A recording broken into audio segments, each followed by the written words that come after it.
Жооп бересиз бардыгына. Жакшы, рахмат. Колуңду кезебеген, колуңду сындырып коем.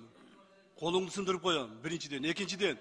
Жакшы, мына өткөндө урматтуу депутаттар эме бербей, согласие бербей камалбай калдым. Эгер мен ген прокурор болгондо давно камалат болчу. Рахмат. Урматтуу кесиптештер. Касиеттүү Кыргызстандын калкы.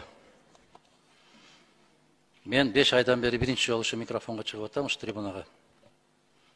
Тилекке каршы биздин Кыргызстанда соңку мезгилдерде аябай ушундай бир модага айланып калды. Погон таккандар келип алып эле кыйкырып сүйлөгөн болсо ошолордуку туура. Ошондуктан биз бардык тарапты угуп, анан таразыга салып, анан өзүбүздүн чечимди чыгарышыбыз керек.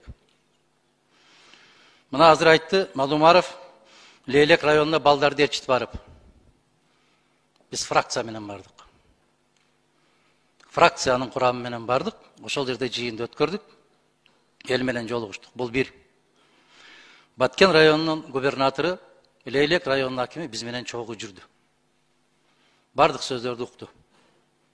Биз менен чогуу олтуруп, чогуу жаран иштер болду.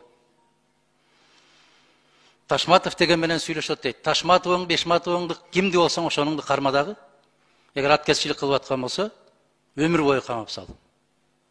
Биз баргандан кийин депутат катарында бизге көрүнгөн киши келип өзүнүн арыз арманын айтат. Жүзүн жашырган жок. Силердин кызматкерлериңерге окшоп бет чүмбөттөнүп алган жок. Сайгактап качкан жок. Түздөн түз ошол жерде камерага айтып атат. $500 берем десем болбой атат, $1000 бересиң деп атканын бүтүндөй дүйнө жүзү көрдү, укту. $1000 бер, өткөрүп жиберем деп айтып атат дейт. Ушул жерден дайым эле $500 менен өтүп жүрчү элек, азыр ставкасын ушундай көтөрүп алды деп. Мен ал жерде иштебей, мен ал жерде түнөгөн жокмун. Ошол какшап айтып аткан инсандын сөзүн сиздерге жеткирдик. Экинчиси, эң арзан баа бизде дейт. Аткезчилик качан болот, урматтуу туугандар? Аткезчилик бир мамлекеттен экинчи мамлекетке мыйзамсыз товар ташыганда болот.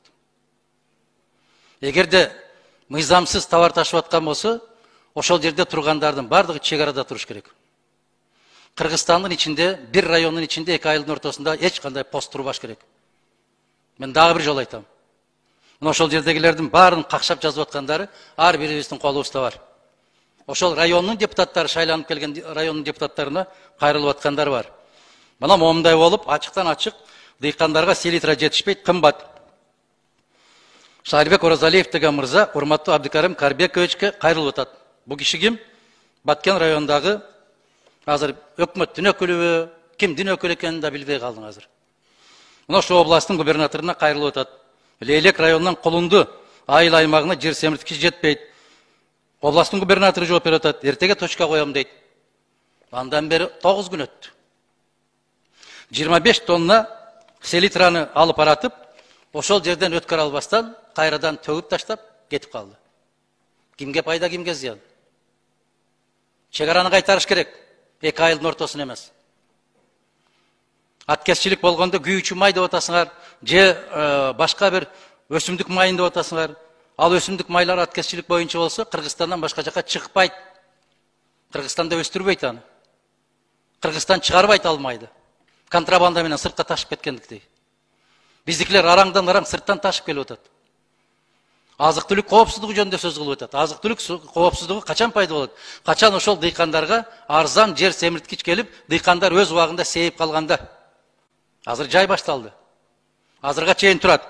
Мына Айыл чарба министрлигинен Темирбаева айымга кат жолдоп атат.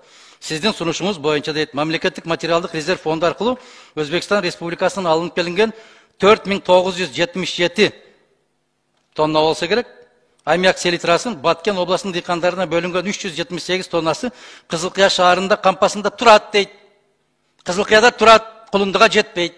Эмнеге? Пост бар. Билесиңер да силер, кайрылып атат да күндө эле какшап. Ыйлап атат да ошолор. Канын ичпей эмнесин ичип атасыңар аны? Мына жерде дагы жазып атат. Алынган маалыматтардын негизинде Баткен областы боюнча ташылып келинген минералдык жер семирткичтердин басымдуу бөлүгү Кыргыз жер семирткичтеринен ташып келүүчүлөр ассоциациясы КАПУ деп коет.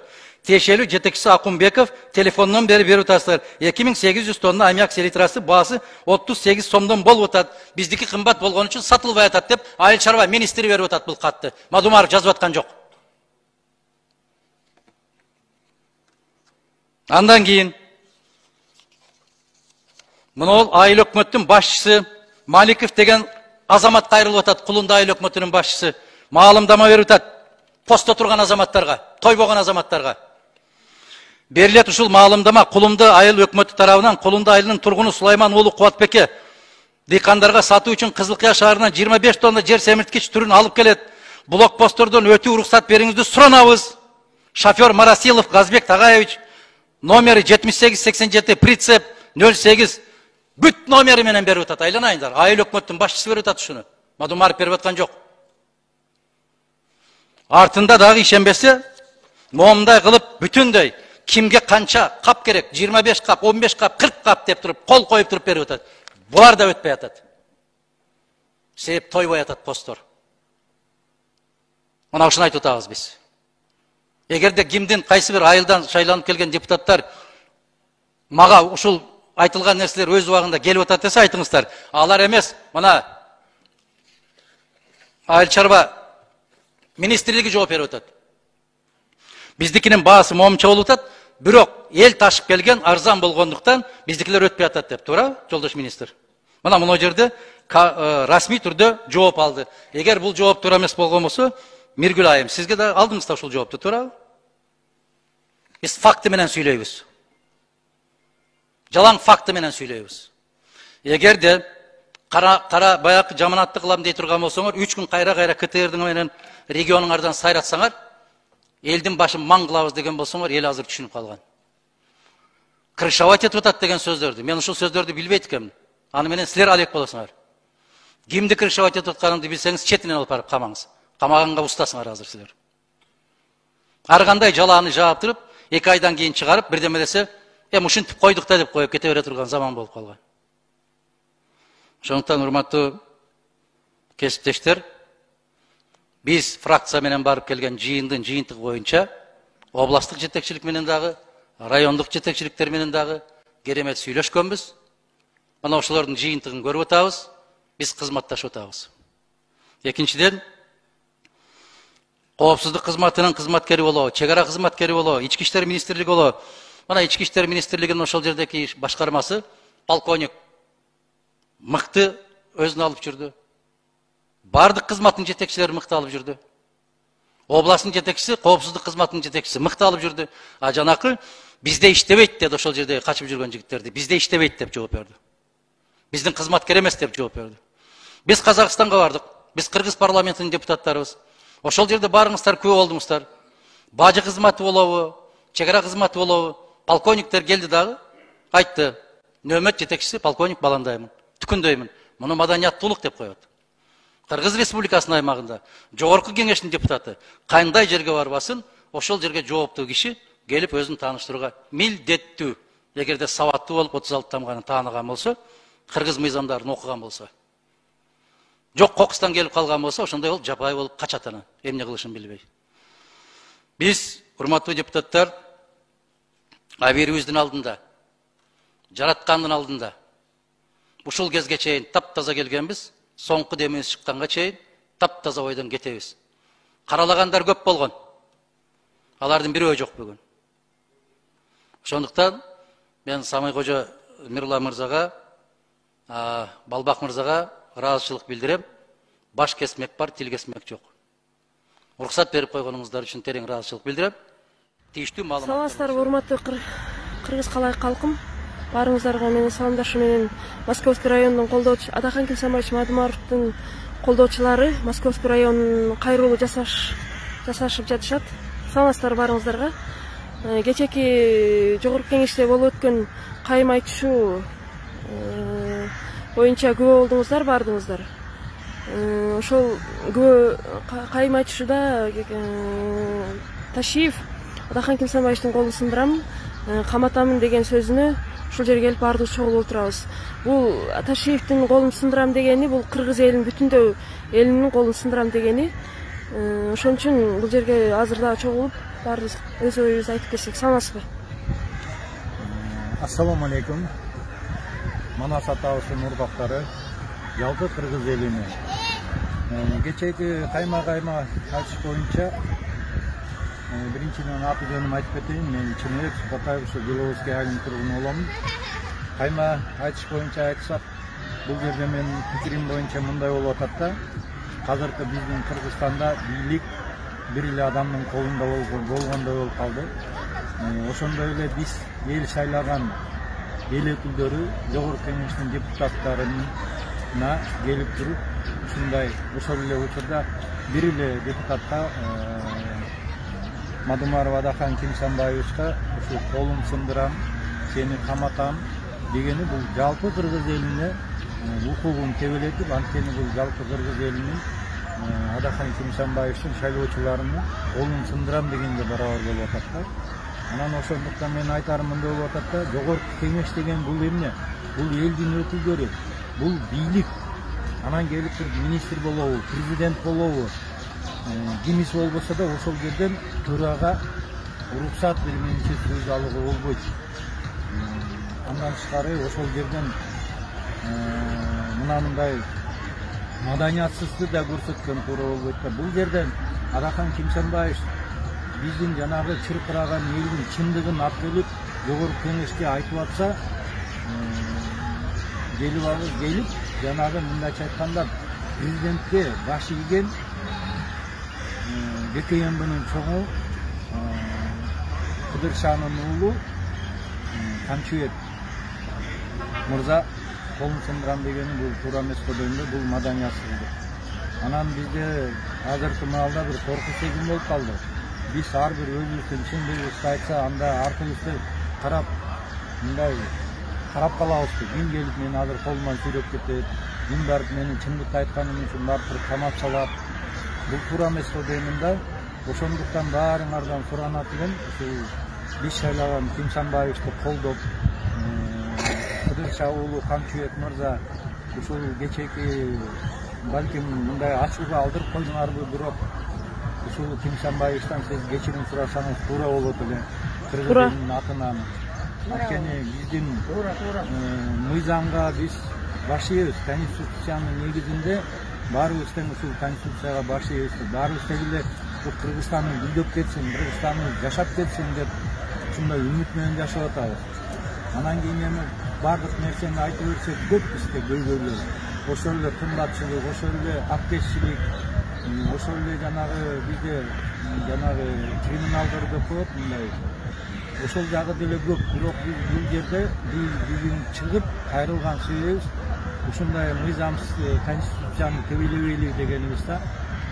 Кечеки болгон, 2-июнда болгон жогорку кеңештин отурумундагы бул бир эле адам келип туруп, жанагы биз шайлаган, эл шайлаган депутаттар келип туруп, алардын да укугун тебелегендей болдуңуз. Дагы айтып кетейин, урматтуу жогорку кеңештин депутаттары, эмне үчүн бир эле депутат ушул биздин көйгөйлөрдү жеткириш керек. Калганыңар эмне? Эл шайлаган жокпу силерди. Силер деле эл шайлады го, ал элдер кайдыгер болсо, анда силер да кайдыгер болосуңар. Силер биздин укукту коргогону келдиңер, биздин көйгөйдү чечкени келдиңер. Анан терде отурасыңар. Мына мисалдын ошол эле Бүтүн Кыргызстан фракциясынын жанагы 6 депутаты силерге деле ушул Бүтүн Кыргызстандын тарапташтары шайлады го. Унчукпай отурдуңар. Же силер жагы ошол эмне өзүңөрдүн бизнесиңерди, кызыкчылыгыңарды сактайлы деп ошол жерде отурасыңар го. Анда кечирип коелу. Анда биз силерди кантип депутат деп айта алабыз? Туура, каяка барып даттанабыз, каяка барып эме кылабыз. Ошондуктан урматтуу депутаттар, азыркы чакырылыштын депутаттары, баарыңыздардан суранып кетем. Бул жерде мен айткан жокмун, Кимсанбаевичти сөзсүз түрдө ошону колдогула деп. Кимсанбаевичтин айткан чындыктарын туура таразалап, калыс сөз менен, далилдер менен мындай өзүңөрдүн үнүңөрдү чыгаргыла. Ошондуктан мен суранып кетем, мындай көрүнүш туура эмес. Рахмат. Манастын уртактары. Саламатсызбы? Саламатсыздарбы, урматтуу кыргызстандыктар. Мен аты жөнүм Баксынай. Мен кечеки сессияны көрүп аябай зээним кейди. Биз Кыргызстанда кандай жашоого да калдык. Кечеги сессияны көрүп, Камчыбек айткандай, мен дагы айтат элем, урматсыз Камчыбек Ташиевич, мен сизге кайрылат элем. И Баткендин элине кайрылат элем. Анткени ошол Баткен эли кыйналганын көрүп, Адахан Кимсанбаевич барганда бүт баарыңар артынан ээрчип жүрүп, көйгөйлөрүңөрдү айттыңар эле. Эмне үчүн анан Адахан Кимсанбаевичти кайра колдоп чыкпайсыңар? Эмне үчүн элдин алдында, көпчүлүктүн алдында Адахан Кимсанбаевичке кара көңүл сүйкөтүп карап отурасыңар? Баткен эли, силердин ошол жердеги $500 берейин десем, $1000 деп айтты деген адамдар каяктасыңар? Чыкпайсыңарбы, айтпайсыңарбы ачыктай кылып? Анан Камчаке, сизден сураныч. Сиз Адахан Кимсанбаевичтин колун сындырамын деп айтканыңыз бул деген өтө өзүңүз жоо кетирип алдыңыз. Мыйзамга каршы сөздөрдү сүйлөгөн бул сизге ал жерде отуруп иштегениңизге татыксызсыз. Ооба, туура. Элдин каргышы жаман, Аллахтын каргышы жаман. Сиз деген урматтуу дегенге татыксыз болуп калдыңыз кечээки сессиядан кийин. Бул деген кыргыз элинин бардыгынын тагдырын талкалаганга барабар болуп калды. Адахан Кимсанбаевичтен колуңузду тартыңыз. Эгерде колуңузду тартпасаңыз, анда мынтип бирден коркутуу, үркүтүүнү жүргүзгөн саясатыңарды токтоткула. Сиз деген ал жерде УКМК башчысызбы же Кыргызстандын президентисизби? Туура. Садыр Жапаров келип ушунчалык деңгээлде сүйлөгөн жок. Сиз деген Садыр Жапаровдун атыны булгап жатасыз. Президенттин ордунда сүйлөп атасыз даже. Мен камчы эмесмин деп атасыз. Камчы эмес кимсиз? Анда биз Садыр Кыргызбаевич деп айталыкпы? Бул деген вообще туура эмес болуп калды бул жагында сизге. Туура. Кыргыз элинен кечирим сураңыз. Адахан Кимсанбаевичтен колуңузду тартыңыз. Туура, тартыңыз. 30 жылдан бери деп айтасыңар. Мындай болгон эмес деп. 30 жылдан бери силердей бийликти көрбөдү элчи. Силердей кордук көргөн жок элдер. Өз элине ушундай жүз эфирден көрүп отуруп биз ыйлагыбыз келди. Ушуну сүйлөдүңүз, анан фейктериңиз сразу чыкты. Адахан Кимсанбаевичке каралап. Элдин көпчүлүгү ошол жерде отурган депутаттардын эң биринчи 1 сом акча төлөбөй, элдин чыныгы, элдин каалоосу менен келген Адахан Кимсанбаевич. Ооба. А сиз урматсыз болуп калдыңыз, наоборот. Элге өзүңүздүн чыныгы жүзүңүздү көрсөттүңүз деп мен айтмакмын. Туппа-туура айтасыз. Рахмат. Баткен эли, сиздерден сураныч. Эгерде ошол жерде болгон окуя чындык болсо, эмне үчүн коркуп отурасыздар? Чыгып ачыгын айтпайсыздарбы? Же Адахан Кимсанбаевичке эле керекпи? Дайыма ушинтип элдин алдында жаман көрсөтүп коесуңар. Баткен эли, силерден сураныч. Бул кылганыңар туура эмес. Адахан Кимсанбаевичтин айтканы туурабы? Же Нол Ташиевдин айтканы туурабы? Ошону тактап маалымат чыгарып берсеңиздер деп суранат элем мен. Туура. Рахмат сизге. Бетеге кетет, бел калат. Бектер кетет, эл калат деп биз элдер эле калабыз. Урматтуу калай калп, калыс болуңуздар. Мынчалыкка бөлгөнгө. Ооба, туура айтасыздар. Кыргызды экиге эмес азыр 100гө бөлүп атат. Ооба, туура айтасыздар. Бул бийлик Кыргызды бириктириш үчүн эмес, Кыргызды кыркыратып жок кылыш үчүн келген бийлик болуп саналып келди. Күндөнгө өзүңөрдүн чыныгы жүзү барды көрсөтүп келатасыңар. Биз сүйүндүк элек. Ушул Садыр Нуркожоевич келди, Кыргызстанда тынчтык орнойт, Кыргызстанда чындык орнойт десек биз жаңылышкан окшойбуз. Жаңылышыптырбыз. Садыр Нуркожоевич Кыргызстанды башкарабы же Ташиев башкарабы? Эң туура ушул суроого да жооп берип коюңуздар. Бирөөнүн колун сындырып турган заманда жашаган жокпуз биз. Биз өнүгүп өскөн мамлекетпизби? Же Текебаев айткандай Түркменистанга точно Түркменстан кылдыңар окшойт бизди, Кыргызстанды. Кыргыз эли ага жол бербейт. Мүмкүн мен азыр ушул сүйлөгөмдөн кийин мени дагы териштирүүгө чакырып чыгарсыңар. Бирок Кыргыз эли уже чыдабай калды. Бүт кыйналган адамдар гана Адахан Кимсанбаевичтин чыныгы жүзүн билип колдоп келебиз. Туура. Рахмат, азаматсыз. Азамат. Тарыхтан сабак албай койдук да эч элечи. Мен да бир эки сөз кошуп коеюн. Урматтуу кыргыз элим. Биз кечеги Камчыбек Ташиевдин Жогорку Кеңештин депутаттарына жасаган отношениясын көрүп туруп чыдап тура албайт да. Туура. Бул киши өзүнү мамлекетти бир жешүү башкарат. Жогорку Кеңеште бар деген. Биз ушул Камчыбек Кыдыршаевке айтып коелдер. Сиз өзүңүздүн палламачаңызды билсеңиз, Siz hükümetin bir müçesisiz. Siz eldin doğuşu menen kelgen emessiz. Bizde Kırgızstanda kendisine taptaza жазып koygan. Kırgız mamleketinin birlikli üyesi eldi. El 2 kişiye полномочия bergen. Birisi prezident, ikisi Jogorku Kengeş. Jogorku Kengeş'in deputatlarga sen barıp açık berişke hukuklusun. Al eldin köylüğün mamleketteki bolup жаткан nerseleri çektirүүгө al milgetli, eldin milgetini algan deputatlar. Sen gel deputatların oğuzun basıp otasın, Hurmatlı Kılıçdaroğlu. Sen özün de oylasan mı? Sen kovsuzlukta oyla, sen geçen Tacikistan'da oyla. Elemeyin. Bir gün arada yakın tutuk altına turup kaldı. Senin ben açık açık koyuyorum, sen video batır, doğdu yok bolu. Mamleket dizeletsek oturursun arasında. Başka memleketler bizi tanıma yeter. Parlamentosunu, hükümetin gevetesin karadı otur. Prezidentin gevetesin karadı otur. Jogorku Kengeş'tin gevetesin karadı. Geçen bir deputat Sami Koca'dan başkası bılk etmeye oturdu. Bu yanlış gerek. Biz kanda nizam menen yaşayırız biz, yetişilik menen yaşayırız. Blökel valile bakırıp sen bunda otursam da kutunu sıram, kolunu çıkam degen bu kanda degen. Biz uyat kılıp bittim araya ölçen. Ve memleketin cüzü de etseler. Selerdi körtürüp başka memleket, Kırgız eli simıktan oturgan boluşumuz gerek. Köşenin tilini taştaşımız gerek. Ayırda memleketlik etika degen var. Bilgi var kanda. Deputat al көрсөтөт. Deputat elini жеткирет, урматтуу туугандар. Урматтуу кыргыз эли. Биз ошол үчүн шайлайбыз, ошол үчүн ошолорго укук берди мамлекет. Конституциябызга жаздык. Биз конституцияны буздук. Изоляцияга түштүк, эч ким бизге кабар бербей, акча бербей койду. Бир да президент келели. Чык окшогондордун, сабатсыздардын айла. Birden apar kamay bersin emine çıkar. Baş kesmek var, kil kesmek yok dep Kırgız bekar etken emez. Sen erte tarıkta oyla, kanday biylep kettin de. İmanga kel, yüreğinde, duşandı, peşeninde. Kudaydan kileyli vardı gene. Mamleketin tüşlerin kileyli de el oturak. Namazımızda kiley otağız kudaydı. 5 vakit.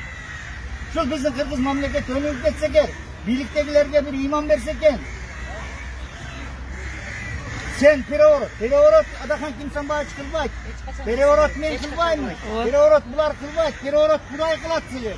Biz 4 yolunu kıl. Oşonu bardığın Allah'dan derdiş gerek. Oşol bardığı korrupsiya imandan çıkıp ketken birlikli arttan bolu oda. Elin akısın jegenlerin arttan bolu oda. Bunu menen barbayt da. Seler çıkıp oşo yerge sen jakşı jigit bolsоң barıp turup adakan kimsen bağış. Al fakti menen көрсөt deydi. Kaçıp jüröt. Biz hüküyemde işleyegen adamlar şu post koyup alttırdı. Aparıp kama oşolordu. Anana sen adakan kimsen bağış kırşavat etken bolsa aparıp adakan kirgin tatlı kıltırıp kamaşın gerek karıpsana. Biz koldoğumuz karıpsın diyor. Adakan kimsen bağış senin karıpsanını bilen. Bilsen gide kama baysın başka. Bilsen kamıpsan da mana karıpsan çıktı. Adakan kimsen bağışsan kolunu tartış gerek. Kechirim surash kerak. Bir deputat elini ürünecek girip atar. Kalganı oturat. Can Korgolbayev degen. Uyat bolot. Sana yaşmalı eken. Korgonbayev nokatların yüzüne tükürdün da. Sen deputatların yüzüne tükürdün. Biz yürgücü deputatlar. Deputatta eskinin akısı yok var. Deputatta akıl ürüyor. Balbakam iki jaka oyunu olsun. Balbakam sen tutun taytaytip Açık aytып Татай бар. Je arı je bör bole. Aytып otasın men siz taraftan emen koy. Sen el tarafta olsun gerek mesela. Hükümet kollayım dedi. Ben Sadır sen hastane men Mizam taraftanım dedi.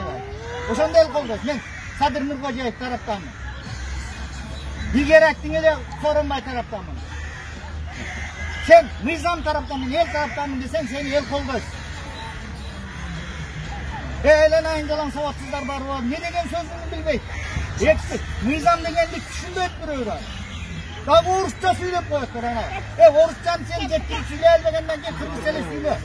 Özüңдү кыйнабай деп койсоңуз санчалык. Madımartay Orusça söyleş kıyın. Madımartay İngilizce söyleş kıyın. Madımartay Hindi. Filosofyanı, tarihti. Büyük var yoktu. Çoğu oktan kişi al. Seni kamayın. Kim verir sana kamadı? Cümle var, körmüne var, kamay veresin. Derya болуп кеткен го. Камалыш керек болсо биринчи өтүрөт өзү. Onda biz kaç düşünüpken yaşap var. Sorunlardaki adamın günesi olsa oşalar tekşerip durup anan kim nakaz edip. Eylemeyin. Doğru söz söylüyorsalar emekli var. Bakın. Yoldaş Taşıyık. Elden geçirin tura. Bir deputatın kolunu sındıran degen Ürbüzü Kırgızların kolunu sındıran benim de. Al kişi. Elin kalıyorsun benim var. Orada atanda. Ошо Kırgız eliyle jettirip emeklilik koşuş gerek. ооба туура айтасыздар. Mizam talasıga tutuş gerek. Birimiz kovalaşış gerek.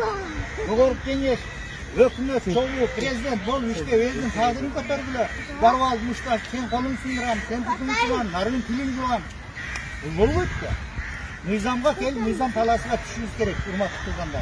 Tуура Kırgız айтасыз. eli, oylan oylu, bölünme oylu. Birimizi. Farklı kılıp aytış gerek. Anam deputatların kevri men nol taraftan men bu tarafta. Bu bolmaydı da. Эл тарапта болсун ар El дайым. tarafta olsun, nizam tarafta olsun. Boldu. Спокойно. Ооба. Рахмат сиздерге, баарыңыздарга рахмат. Ошон үчүн ушул жерге чогулганыңыздын баардыгы ушул Атахан Килсанбаевичтен кечирим сурасын. Биз ошол биздин талабыбыз ошол. Рахмат.